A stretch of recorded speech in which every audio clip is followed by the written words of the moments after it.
guys, welcome back to Ja Auto Semarang. Kita hari ini ada pasang head unit Android untuk di Innova Reborn. Ini kita pasang yang terbaru dari Mobiltech Quantum Pro. Dia sudah ada NFC-nya guys. Kita bisa lihat di sini ya. Kita tinggal tap install aja di sini, langsung kita coba.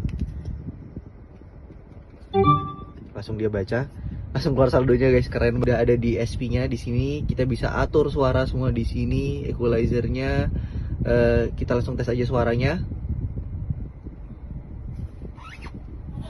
Mantap banget ya, suaranya ini suara real dari MTech Quantum Pro di Innova Reborn. Tentunya sudah kita konekin ke tombol setir juga ya. Split screen guys, tuh kita bisa split screen juga. Kita bisa sambil buka maps, sambil play YouTube gini.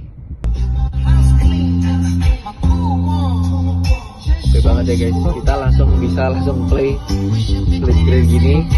Nah kalau kalian mau, kalian bisa langsung chat ke Ja Auto Semarang.